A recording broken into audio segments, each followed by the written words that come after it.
I'm Scott Allen Miller, and this is Sam IT, where we dig into IT and business. And sadly, as a career IT professional, one of the things I've had to do at my more than 35 years in the industry is constantly deal with debunking and refuting scams and methodologies that are used by less professional organizations or departments that are trying to find ways to either get out of doing their job or, in the case of many outside contractors, increase billable hours in a way that sounds incredibly plausible. And one of these that we encounter on an extremely regular basis is companies. Could be a phone company, it could be an MSP, it could be an internal or contracted IT worker who's most likely paid by the hour, who's going to tell you that you need to have VLANs for your phones. Now, if you watch my channel or you have studied networking, under normal circumstances, you are aware that VLANs are not beneficial to your phones. And to be clear, I have worked in VoIP telephony for more than 25 years, and I am a principal in a telephone company. This is something that we work with extensively. Now, before we make the accident of making it sound like there's never a case where you can use VLANs with phones, that is not true. VLANs will, under normal circumstances, not cause problems with your phones. However, for a normal, smaller business, they are likely to create complications and increase risks of there being problems. But VLANs on their own won't cause a problem, and if you're in a very large environment with a qualified professional networking engineering staff who is designing your network and is using VLANs for other purposes, and this is part of a larger VLAN strategy, then VLANs for your phone network could be an absolutely perfect, normal thing to do. Of course, this adds credence. It makes it easy for small businesses to look to large ones and say, well, they do it, we must need to do it too. Or they do it, so it must be okay that we do it. However, that is generally not the case, as is in many situations.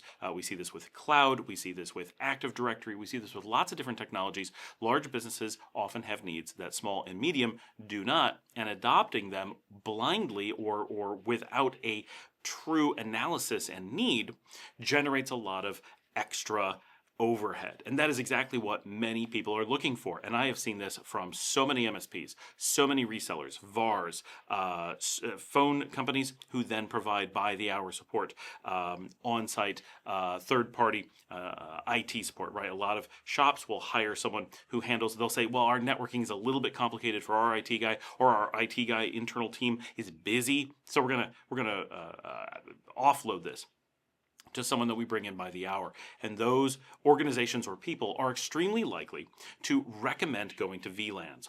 Why?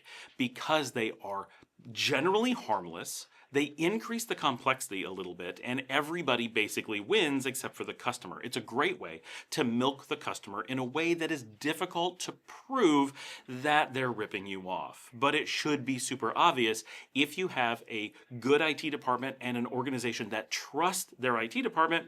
Most of them can identify that this is happening. However, it is super common that IT departments are not trusted, or someone in the command chain is involved with the MSP or one of the people who is generating this unnecessary cost, and so it needs to be hidden. It is a sad state of things in IT that so often we have to worry about the politics of disclosing how people are violating the trust that we put in them. And it is especially rough and difficult in IT, because the job of, in theory, your IT department internally is to make sure that things like this don't happen. So if this is happening in your organization, you need to really be aware that it is more than just a vendor who is recommending something dishonestly, as we would normally assume, right, in a small environment. You do need to evaluate on a case-by-case basis, but easily 99% of the time, this is a complete money grab where they're increasing complexity, cost, and risk. Let's be clear, this does not solve any problems. VLANs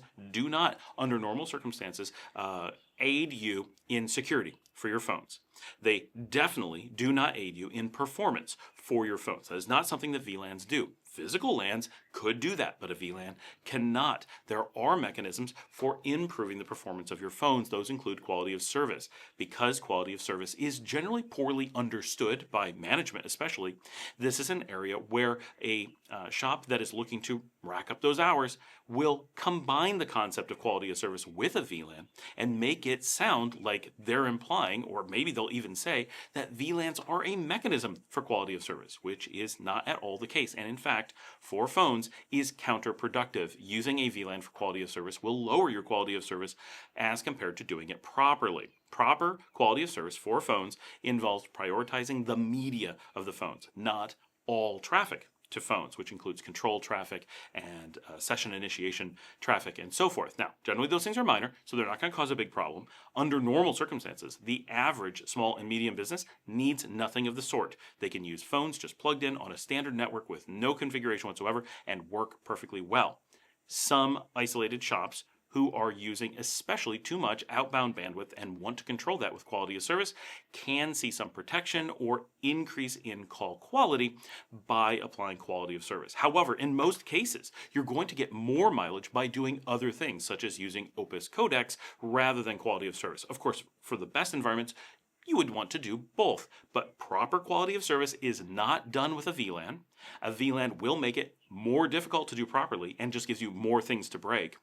And by having something like an Opus codec, you get the best performance regardless of the quality of service. So combining the two is ideal, but the difference is doing quality of service requires a bit of special knowledge by your networking team. Nothing crazy, but it is generally a little bit more than a lot of small businesses and even many medium businesses have in-house. So bringing someone in to do that may be a cost and overhead and again, risk, because you have to have a third party managing this complexity. Whereas using an Opus codec, for example, is handled by your phone company. If you have a good phone company who's providing good codecs, you don't have to worry about this. It's just part of your phone package, and some of the best do this by default, and generally it is going to be with the lower cost carriers, right? Those who are making big money off of you, they're not worried about that. Those who are competitive and trying to do a good job, that's where you're going to find the better service. So look for that. Ask if they have Opus or competitive, and if they can't definitively say, and if they don't know that they're somehow matching or beating Opus, which is available for free, then you should stop and reevaluate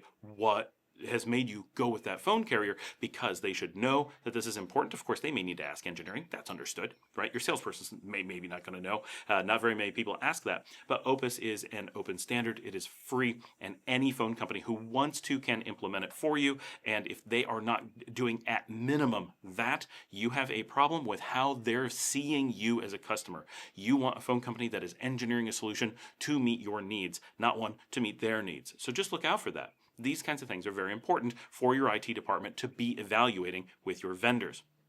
So if you have someone in your ecosystem that is recommending that you put in VLANs, or especially if they are pressuring you to put in VLANs, this is a big red flag. It is not a guarantee, but it is an extreme red flag that something nefarious is going on. And almost certainly you will find that they are either in a position to bill you by the hour for unnecessary support. So they're coming up with fake support, not just today, but more things to break in the future. So they're putting you at risk in order to generate more billable hours. That is a very dangerous thing. That is not just trying to bill more hours. That is putting you at risk. That is willing to do the opposite of their job. That is like hiring a security guard, and that security guard not just charging you extra. Well, I'm not going to come to work today unless you pay me extra. That alone is bad enough. You've already negotiated a price. Now they want more money. But them opening up the doors and actively inviting criminals in to put you at additional risk in order to make more money. In one case, they're only asking for more money. In the other case, they're doing the opposite of the job you're paying them for. It's double theft. They're stealing from you by double billing, and they're stealing from you for charging for doing a job they're not doing. And in this example, you would get a better result by simply not having that company. The work that they're doing is 100% unnecessary. So if you did nothing, you'd have a better result in most cases. That's how bad this situation is. Now, generally, it's pretty minor. It's only a few hours for most places. It's only so much risk. For most places, working around phones can be as simple as ripping out the VLAN, and then you're back to being fixed, right? But We're talking about additional cost, additional risk, all for no reason. And if a company is doing this, this implies you have deeper problems. Are they simply following a playbook and they're not knowledgeable of IT and they're making recommendations based off of guidelines for milking customers rather than technical guidelines? That's bad on its own. Or worse, are they actually technically competent and intentionally putting you at risk for their own purposes? Both are bad. The better your vendor is, the worse it is. So look if there's a way that they're making money by the hour. They may also be making money, and in many cases this is going to happen in both ways, by needing to sell you additional gear. Are they going to use this as an excuse to sell you bigger, more complicated, or somehow specialty managed switches? That could be needed in certain types of environmental situations. But in many cases, we see this being used as an excuse to sell more expensive or new switching gear, normally being provided by the vendor who's recommending it already. That's not an IT vendor, that's a store if they sell stuff, because their recommendations are based on profits, not on your needs. IT must be based on your needs or cannot be called IT. And so you often have this double dipping where they're or triple dipping in reality, not doing the job you pay them for the IT work, creating risk and additional hours just to do something that has no purpose, and selling you gear with profits on top in order to make more money. You just keep upping the amount of cost and risk for your organization, all of which only adds up to so much. This is not the end of the world, but it is a huge red flag. And if you have a vendor willing to do these things, you must ask, to what end would this go? Are they willing to break your computers to find more work? Are they going to delete your data to find more work? Will they intentionally install malware to find more work? Once you're willing to do this, one must wonder, how far are they willing to go? Of course, this is relatively minor. This is not stealing your data. This is not breaching a federal line. This is not bringing down your business, in most cases, dramatically. But it is going in a direction where the decisions that are being made are very much 100% against you as a customer in a situation where they've been hired, we presume, to protect you. So once your protector becomes your enemy, you have a really serious situation. And so I ask you to look and really evaluate when these questions are asked of you. Again, there are situations where VLANs could be used with phones, where the VLANs are important on their own for other needs throughout the organization, and phones are just included in that, the same as desktops, servers, printers, and other things. It may be part of a management strategy, it may be general handling of network array strategy. Those things are completely acceptable and normal. But in small and medium businesses where those things don't exist and VLANs are being put in because phones need them, that is 100% always a scam, and it's something you need to be aware of. Now, it may be clear, it may be that the person doing it, this is very unlikely, but they maybe have been scammed, and they may be exposing by accident that they are attempting to do a job by rote, which cannot be done by rote. We will do another video as to why IT by rote does not exist, and that is itself someone scamming you by trying to memorize answers rather than